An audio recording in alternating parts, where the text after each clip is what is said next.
present my book and give a keynote on why certain cities, regions, and countries are more successful than others in innovating. You will learn how you can replicate your success on a global scale and attract investors, nurture high-growth companies, and empower your talented people to innovate better and faster. You're welcome.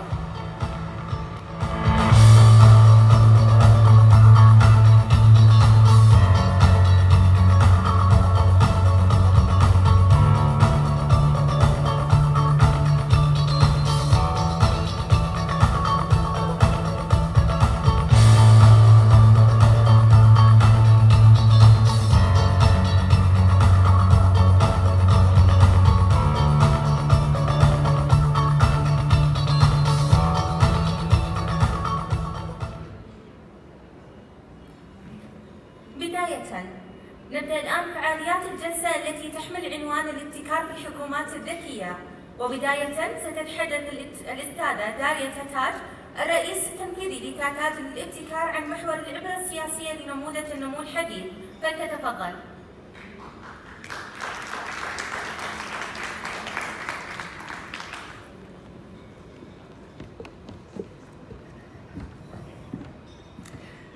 Good afternoon.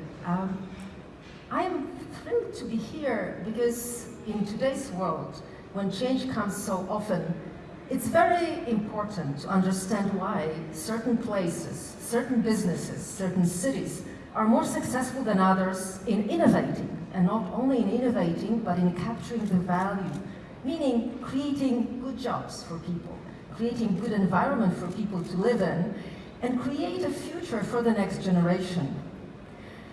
Well, this is the fifth city that welcomes my book and the presentation after New York, Trento in Italy, Madrid in Spain, and Brussels in Belgium. The book basically tries to understand the growth model for the knowledge economy. And today I believe every country wants to have a growth model for the knowledge economy. And it's not only about the speed, how fast we develop, but it's also about the direction and the quality, meaning what really matters for us as society, not only what matters for us as entrepreneurs and business people. And to develop a growth model for the 21st century, for the knowledge economy, governments must learn how to innovate better and faster.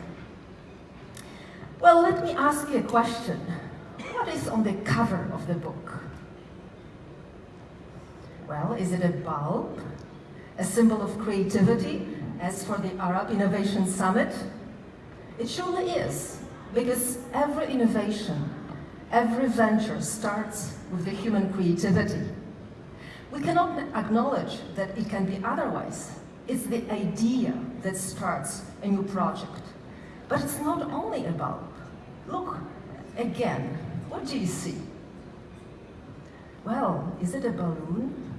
A balloon traveling around the world, looking where are the innovation hotspots? And out of the balloon, imagine you're looking at Europe. And indeed, Europe is a technology paradise. Most innovative countries in the world are based in Europe. Biggest companies changing the way we live, we work, we entertain, we innovate come out of Europe. Let me give you one example which may not be known for you. If I ask you, what is the biggest innovation that changed our civilization?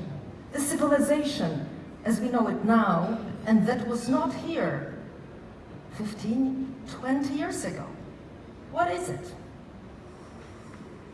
Well, it's internet. But believe it or not, internet was pretty old technology when suddenly it started to make impact on the world.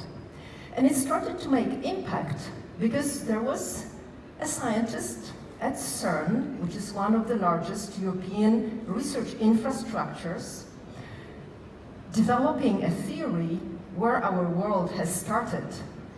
Tim Berners-Lee. And he developed what you know as the World Wide Web. And together, the internet and the World Wide Web created the backbone, the technology that fuels the change and that fuels the growth of the network economy and the network society.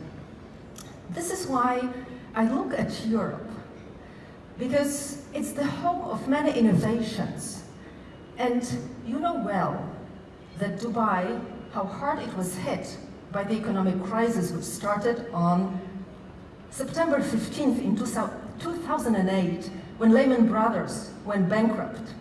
Europe was hurt equally hard. Some of our economies started to recover only 2-3 years ago. But you know what? Europe is back.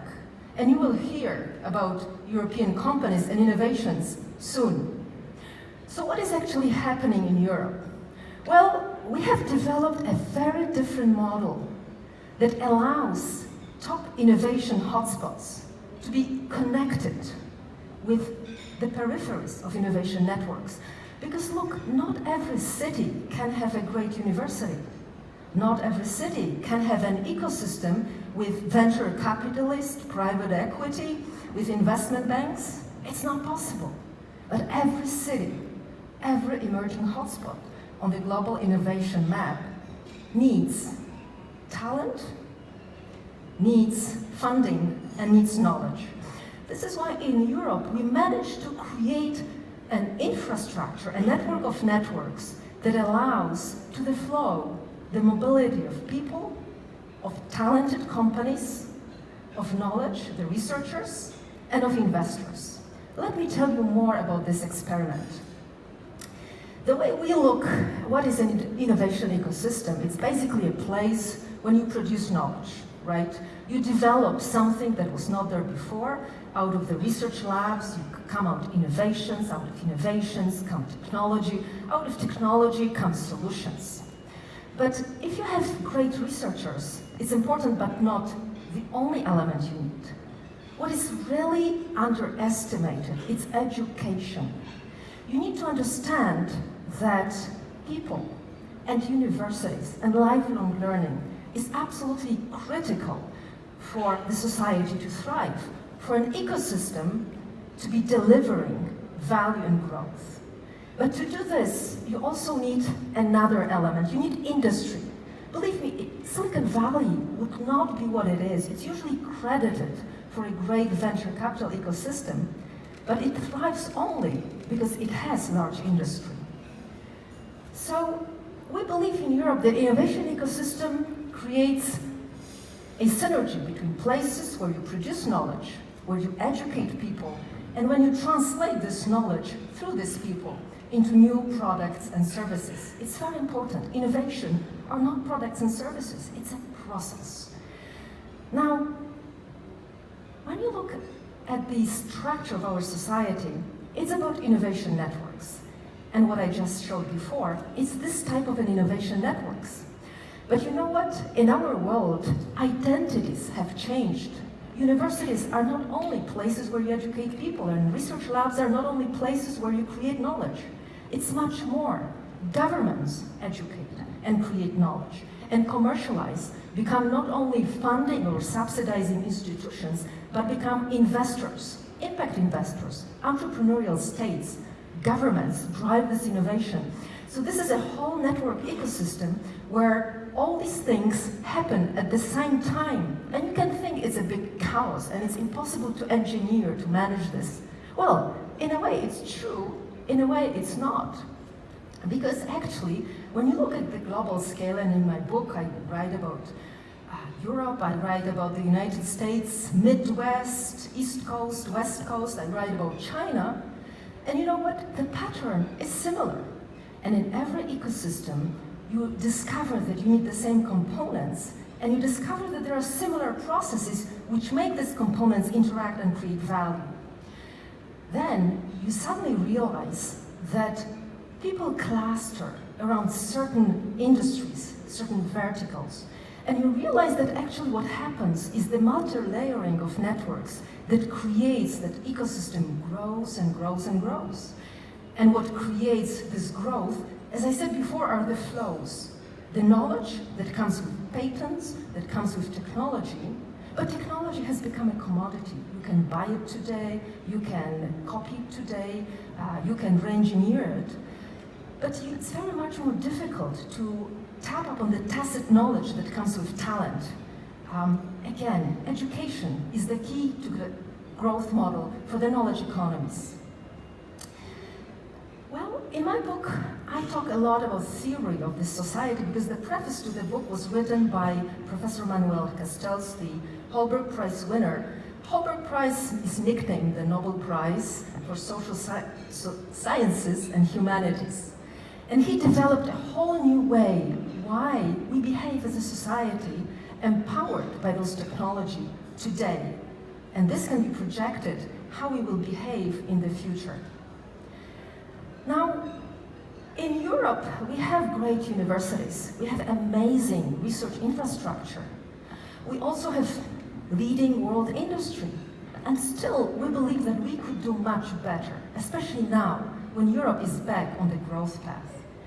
What I believe and what I argue in my book, that in many ecosystems, what we miss is the entrepreneurial component, meaning a component that brings the ecosystem together, that is a vector, a driver, a carrier, a glue that can integrate all those actors, take them out of the silos they live in, they function, they work in, and create meaning. Because after all, only if we create meaning, we will find users and customers, and with all different business models for the network society, we can create jobs and growth. And this is the prime goal of every government in the world. So again, there are 4 building blocks of a knowledge economy, thriving knowledge economy: research, education, innovation, and entrepreneurship. Well, in my book, I hope you will come for the book signing event, and I will present a little note especially for you, but you can also download the book from the Amazon. I write a lot about the spaces, the flow of the spaces of places and the spaces of flows, and how all this happens, and how certain companies from China, from Europe, from the US can create value and leverage this network society and the network economy. Maybe we don't have too much time to walk you through every detail, but let me say one thing. It's not about your research and technology capacity. It's about a new leadership paradigm that enables this flow. And this leadership paradigm, again, based off my research and years of business experience in the emerging markets of Central and Eastern Europe and in the most advanced economies of Europe, take it Finland, Germany, or the UK, it's about a shift from a very transaction-based business models and management styles to a trust-driven, from a short-term thinking and competing with the whole world on the quarterly profits to a long-term vision, creating a trusted environment, your own ecosystem, that you can co-create value, because the world is going so fast that it's virtually impossible to predict what will be next. Out of the 10 major companies in the world, 9 or 8 didn't exist 10 years ago. Well, and there's one more element of this new leadership paradigm. It's about being tightly knit locally and loosely coupled globally. You can have an amazing innovation ecosystem and island, or one single city. But it will not thrive unless there is this mobility going through other innovation hubs, the major hubs, but also the peripheries. I do believe that sometimes the change, this bright idea that we talked about, can start anywhere in the periphery of the innovation network. And this is important if a government is to plan its policies and strategies. So what would be the innovation policies beyond the crisis? Because we know that the crisis is over. Well, 10 years ago, exactly on the day where Lehman Brothers were announced bankrupt, I had an honor to meet for the first time with President Barroso, European president at the time, and 17 other colleagues from the founding board of the EIT. You surely know the MIT, one of the most amazing universities in the world. It's not possible to copy Silicon Valley, and it's not possible to copy the MIT and the Route 128. You need to develop your own model. There are no copy-paste solutions, and this is what we did in Europe. We developed a model that has created thousands of graduates, thousands of students, thousands of companies, thousands of projects that got transferred from the research labs to the industry. This is called the European Institute of Innovation and Technology. And its knowledge and innovation communities that I describe in detail in my book take care about grand societal challenges, because after all, it's about the future, and growth is about our future. The KICs are those networks built on 4 components. They bring together the best research universities in Europe, best industry, best research labs, and they focus on entrepreneurial education. They want to attract students who want to design their own future, who would be rather employers than employees. And they created a whole infrastructure for business incubation and acceleration. And working now with Commissioner Moedas, the European Commissioner for Science, Research and Innovation, being the chairwoman of his advisors, we think how to take this daring policy experiment that created so much change across European innovation systems to the next level. This is why we talk about missions in Europe. We will organize, and the mission report by Professor Matsukato was published just this week, last week. We talk about how to translate our capacity and the grand challenges that the world has into concrete missions. You know missions very well, right? Apollo mission. Every society, every city could have its own mission. We also talk about the scale-up capital. Now, Europe has the largest public investment program into research and innovation, almost 80 billion euro. In the next financial perspective, I suspect there will be even more. Europe is a technology paradise, but unless we're connected with the Middle East, North Africa, Asia, America, we will not thrive. And you know what? Some people say that the world is flat. Some say it's disruptive. Some say it's unfair. Some say it's spiky. But I say that the world is networked. And if we create the connections, if we create the entry and exit points to the system, to this innovation backbone, we can all thrive. So, to sum up, what would be the policy lessons that over the last decade, European Union has learned about innovating? Number 1, you need 4 blocks. You need research, education, innovation, and entrepreneurship. Well, you cannot have it all at the top quality at the same time everywhere in the world. So this interconnectivity is absolutely key. Think how much networking, how much co-creation your organization does. What are the government instruments? What are the programs? What are the investment schemes that encourage this collective learning process? Then you need to have entrepreneurial talent. There is a revival in Europe, and I believe that in many other countries and continents. And unless you can create a value proposition for the talented entrepreneurial people to come to your city, to come to your innovation district, it will be very hard for you to compete in the current world. I live in Barcelona today, although my home country is Poland. Well, some of you may know that Poland, 30 years ago, one of the very poor countries in the world. We were just changing the whole transformation system from the communist time, building the democratic institutions, building the financial system, building the entrepreneurial markets. Well, today, Poland, according to the World Bank, is second only to South Korea to become a high-income country in less than 15 years. And not only affluent societies, what I am very proud of, but also the so-called Gini coefficient, which shows that Polish society is very coherent. We don't have extremes, extreme rich and extreme poor. We have a very stable society and stable regions. And I believe that this transformation story can be a story of every country in the world. If we manage to do it over one generation, I think many other countries can do it as well. Now, I live in Barcelona for a reason. Barcelona is the European innovation capital. 30 years ago, Barcelona, well, was one of many cities, beautiful on the Mediterranean, you saw in the movie. But it was a city which tried to reinvent its identity.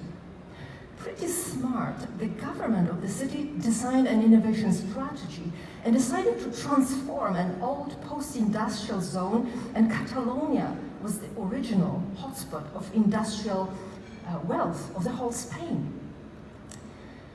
Today, 22@ Innovation District is a global example how you can really transform part of your city into a very affluent, creative, and productive area.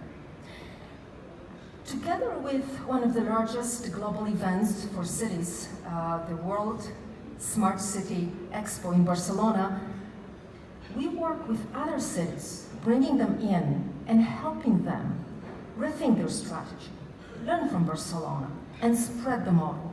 Barcelona is a hotspot on the European backbone, but I wish that this model could be spread around the world.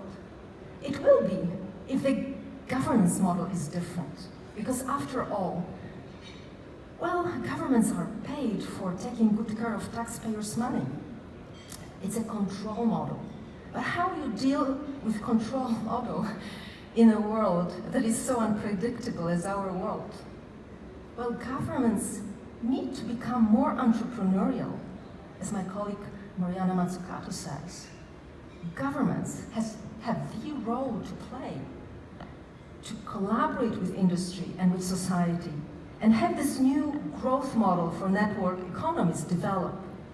Today, European Union is innovating with legal framework, with funding instruments. It's all about changing the governance model. Well, yes, but what? Europe is back, and it's all about the identity of the next generation.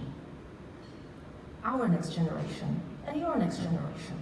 I hope they will be able to co-create our future. Thank you very much.